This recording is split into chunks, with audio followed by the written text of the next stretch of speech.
Apocalipse capítulo 1, versículos de 6 a 12, são os versículos que nós vamos comentar hoje, tá bom? E a partir da próxima quinta-feira, Apocalipse capítulo 1, versículos de 13 em diante, a gente encerra então o capítulo 1 na próxima quinta-feira. Vamos lá. Versículo 6. E nos fez reis e sacerdotes para Deus e seu Pai. A Ele a glória e poder para todos sempre. Amém. Aqui João está nos revelando que Jesus Cristo nos fez reis e sacerdotes. Mas o que seria isso? Reis? Mas o sacerdócio já não se encerrou no Antigo Testamento? Por que reis e sacerdote? Nos fez reis e sacerdotes no sentido de, vamos ler, 1 Pedro, capítulo 2, versículos 5 e 9. 1 Pedro, capítulo 2, versículos 5 e 9. Aqui tem a explicação, vamos lá. Vós também, como pedras vivas, sois edificados casa espiritual, e sacerdócio santo, vou repetir, e sacerdócio santo, para oferecerdes sacrifícios espirituais, tá? Agradáveis a Deus por Jesus Cristo. Mas vós sois a geração eleita, olha agora, o sacerdócio real, reis e sacerdotes. O sacerdócio real, a nação santa, o povo adquirido, para que anuncieis as virtudes daquele que vos chamou das trevas para a sua maravilhosa luz, tá? Então João disse, ele nos fez reis e sacerdotes, e Pedro explicou, é um sacerdócio real, para oferecer sacrifícios espirituais, ok? É nesse sentido que somos reis e sacerdotes, tá? Hebreus capítulo 13, versículo 15, joga um pouco mais de luz, vamos lá. Portanto, ofereçamos sempre por ele a Deus sacrifício de louvor, isto é, o fruto dos lábios que confessam o seu nome. Portanto, somos sacerdócio real, somos feitos reis e sacerdotes para oferecer sacrifícios espirituais agradáveis a Deus. Que sacrifícios são esses? O louvor, a canção, a adoração, o seu testemunho, o falar do Senhor, tá? Aquele coração sincero que oferece o seu melhor para engrandecer o nome dEle, tá? Somos reis e sacerdotes, somos anunciadores do Evangelho do Rei Jesus, tá? E adoradores do Senhor. Então fica aqui a explicação do versículo 6. Vamos para o versículo 7. Eis que vem com as nuvens, e todo olho verá, até os mesmos que o traspassaram, e todas as tribos da terra se lamentarão sobre ele. Sim, amém. João está dizendo que todo olho o verá. Só que este fato ocorrerá na segunda fase da segunda vinda de Jesus. Na primeira fase, o retorno de Jesus é um só, mas ele tem duas fases. Na primeira fase, Jesus virá secretamente para arrebatar a sua igreja. Por quê? Porque a igreja não é o alvo do juízo de Deus. Deus não vai castigar a igreja, não vai punir a igreja, porque a grande tribulação será momentos de punição. Deus não vai punir a igreja não tem nada a ver com o que vai ocorrer na grande tribulação. Então, na primeira fase do retorno de Jesus, ele vem e leva a sua igreja, tá? Rapta a sua igreja. 1 Coríntios, capítulo 15, versículo 52, tá? Que nos deixa esclarecidos a esse respeito. No momento, num abrir e fechar de olhos, ante a última trombeta, porque a trombeta soará e os mortos ressuscitarão incorruptíveis, e nós seremos transformados. Então, essa é a primeira fase do retorno de Jesus, tá? Então, não tem nada a ver com eis que ele vem nas nuvens e todo olho verá, até mesmo os que traspassaram. Aqui é a segunda fase, tá? É quando será de uma forma generalizada. Na primeira fase do retorno de Jesus, ele vem para arrebatar a sua igreja. O retorno de Jesus se dará em duas fases, uma invisível, somente para a igreja, e na segunda fase, após os 7 anos de grande tribulação que haverá sobre a terra, um momento muito terrível que haverá aqui, então ele vem e leva a sua igreja, ok? Então essa foi a explicação do versículo 7 do capítulo 1 do livro do Apocalipse. Vamos para o versículo 8.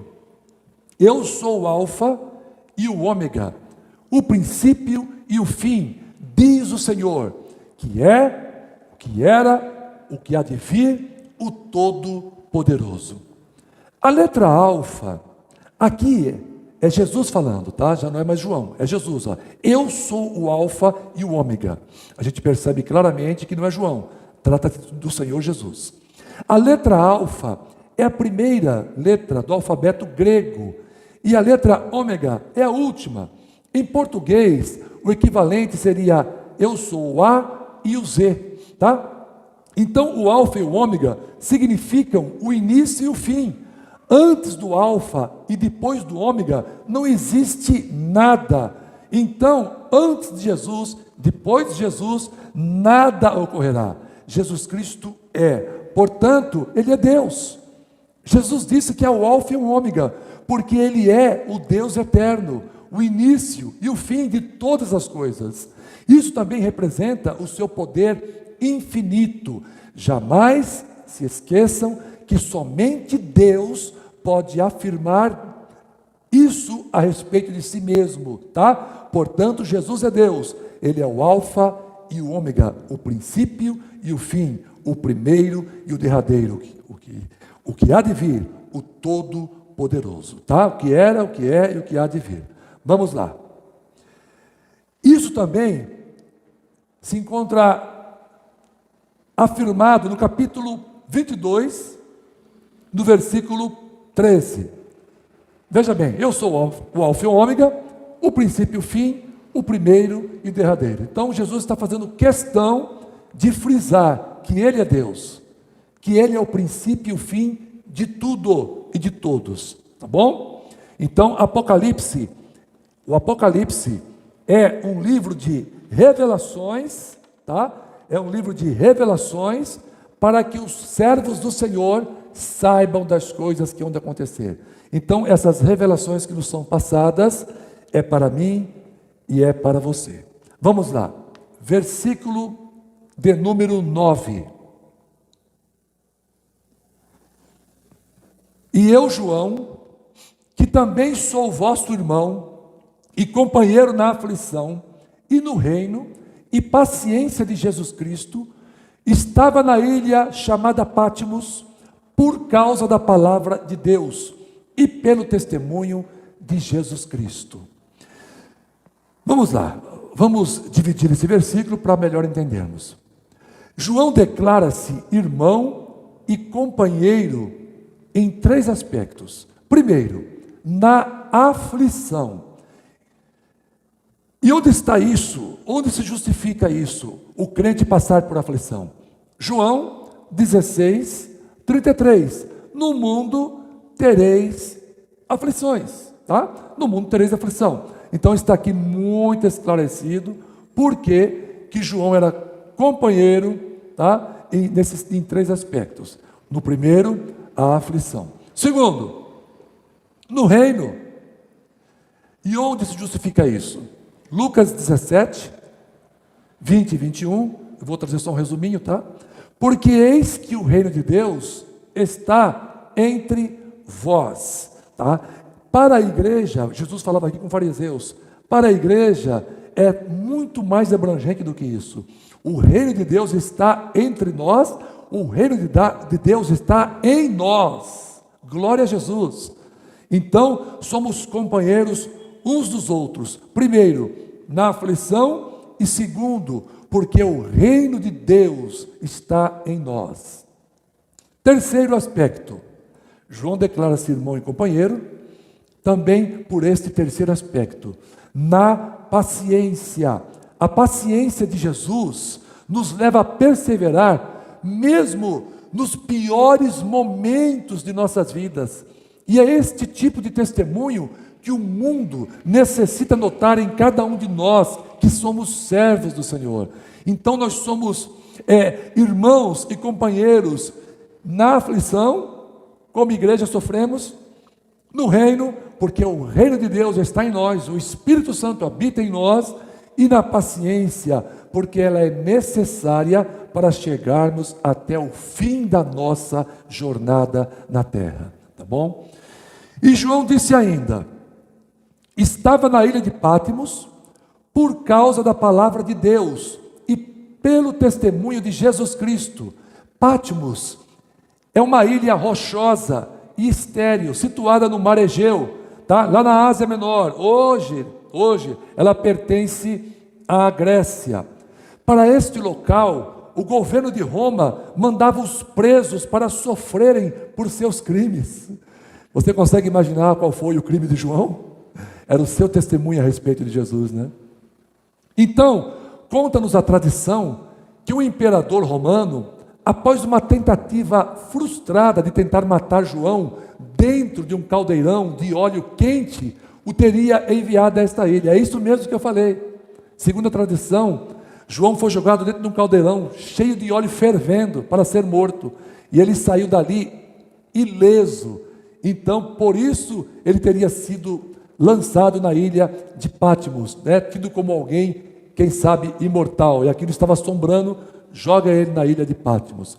Agora, o que temos mesmo como certo é que o motivo de João ter sido enviado para Patmos é o que ele mesmo declarou, por causa da palavra de Deus e pelo testemunho de Jesus Cristo. É por isso que sofremos, é por isso que somos perseguidos, é por isso que a mídia não fala a nossa língua, porque nós temos a palavra de Deus e o testemunho de Jesus Cristo em nossa vida.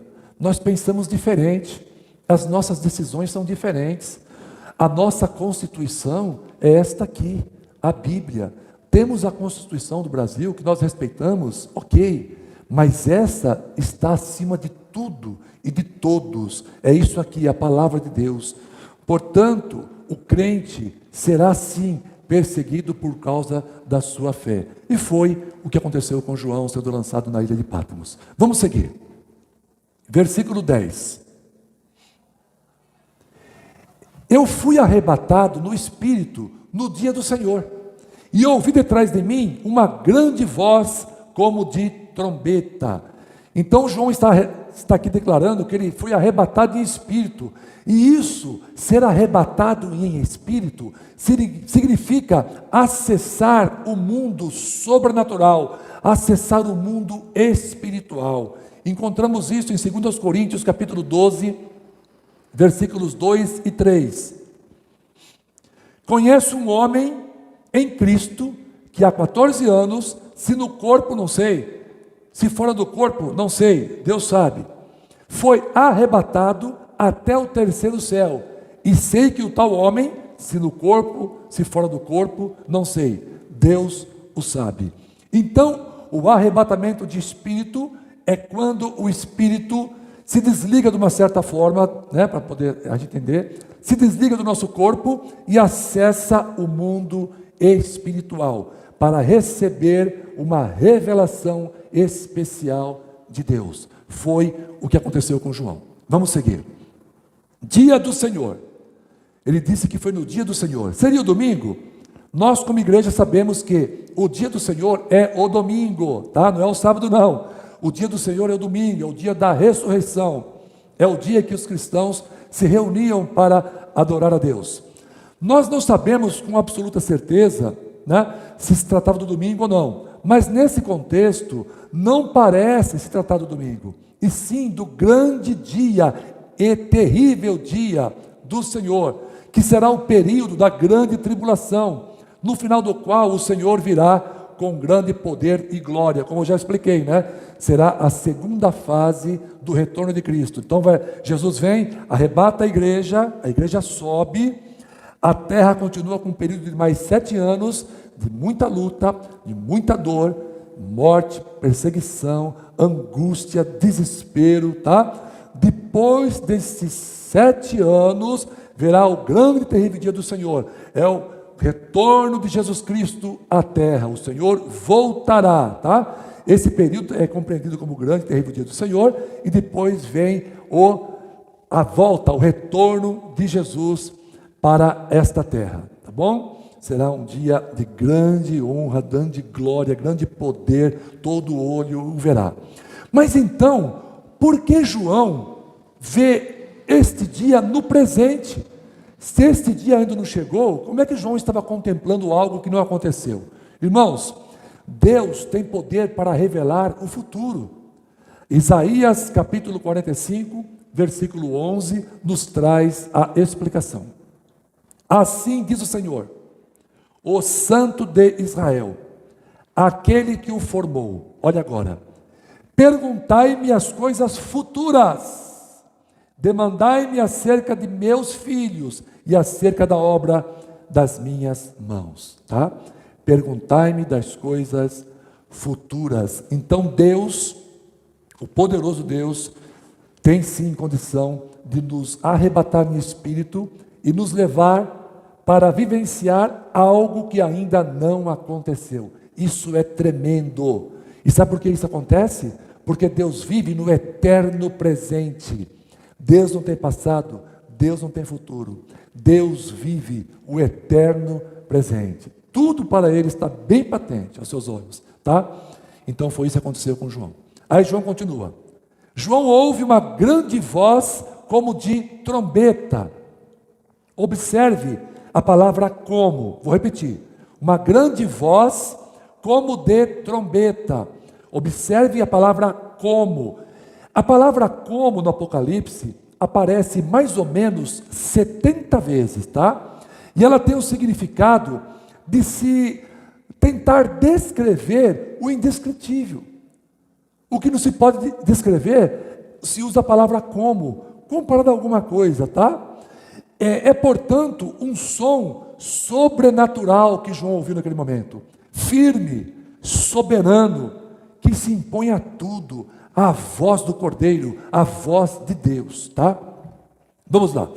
Abrindo um parêntese, tá? Neste estudo do Apocalipse, falando em trombeta, na Bíblia há 2 trombetas, que são sem repetição.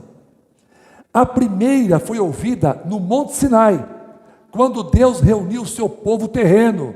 Se encontra em Êxodo, capítulo 19 e versículo 16. Então vamos lá. Primeira trombeta ocorreu no Sinai, quando Deus reuniu o seu povo. Esta foi a primeira trombeta. Êxodo 19, 16.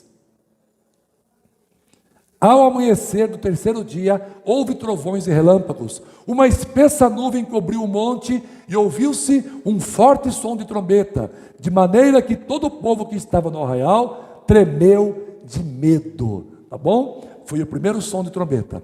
E a última trombeta, por isso que Paulo disse, ante a última trombeta, esta é a última trombeta. E a última trombeta, Deus a fará ser ouvida quando Ele reunir o seu povo celestial. Na primeira trombeta, Ele reuniu o seu povo na terra. Na última trombeta, Ele vai reunir o seu povo celestial. 1 Coríntios, capítulo 15, versículo 52. No momento, no abrir e fechar de olhos, ante a última trombeta, porque a trombeta soará e os mortos ressuscitarão incorruptíveis, e nós seremos transformados.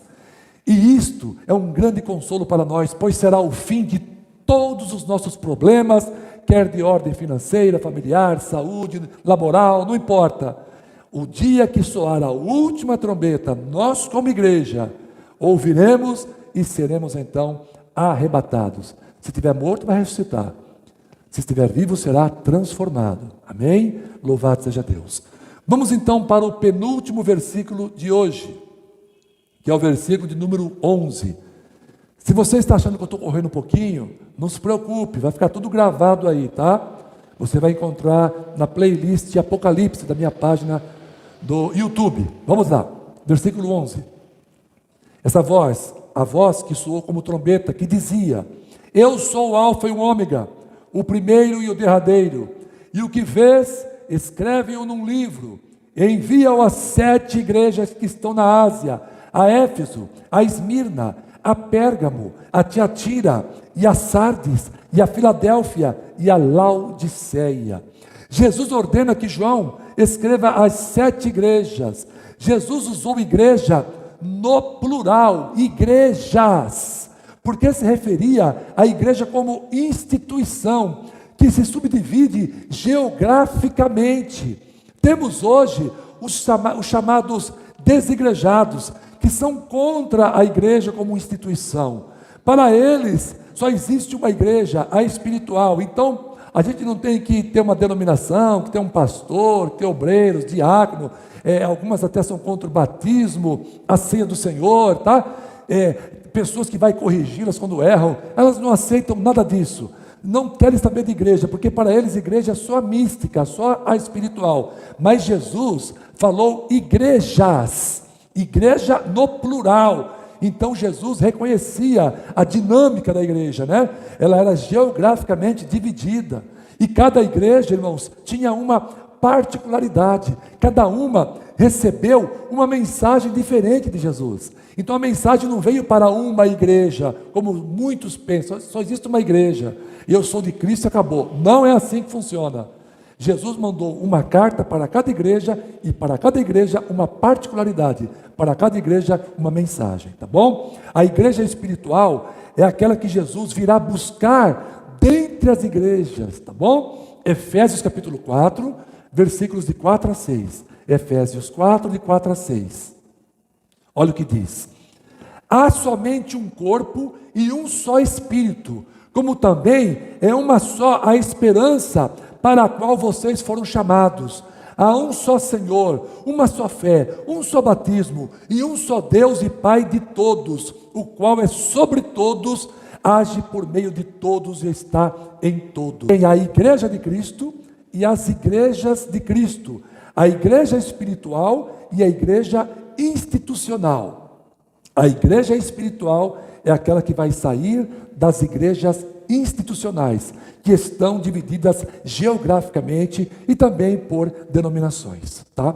Logo, não existe esse negócio de afirmar que só quer ser a igreja espiritual, pois uma coisa não existe sem a outra. Jesus mandou cartas às igrejas, e não para uma única igreja, e para cada igreja um texto diferente. Vamos lá, último versículo de hoje, óbvio, versículo 12. E virei-me para ver quem falava comigo, e virando-me, vi 7 castiçais de ouro. João virou-se para ver quem falava com ele, e isto é um sinal de preocupação em se saber a verdade. Hoje, muitos em busca do sobrenatural não têm se preocupado muito com esse negócio de saber quem é que está falando com ele. Porém, devemos estar atentos e procurar saber quem está falando, quem é o profeta, tá? Para não sermos enganados pelo diabo. João, ao olhar para a direção de onde vinha a voz, não nos diz, em primeiro lugar, que vê a Jesus, e sim a igreja, que é representada pelos 7 castiçais de ouro. Por que será que uma voz veio da igreja? Vamos lá. Isso denota a nossa importância em testemunhar que Jesus está entre nós, que a palavra de Jesus sai também de nós. O pecador, para ver a Jesus, deverá olhar primeiro para a igreja. E quão decepcionante deve ser para a igreja que não tenha Jesus como centro de sua existência. A verdadeira igreja é o corpo de Cristo. João viu 7 castiçais de ouro. 7 é o número da plenitude divina, bom? é como o ouro, é valioso, é estável, é purificado e limpo. Na antiga aliança, o ouro era santificado para Deus. Amém, queridos? Então é por isso que os castiçais eram feitos de ouro. Então, que o Senhor abençoe a vida de cada um de vocês. Eu encerro então aqui, neste versículo 12, o que nós tínhamos para passar para vocês no dia de hoje.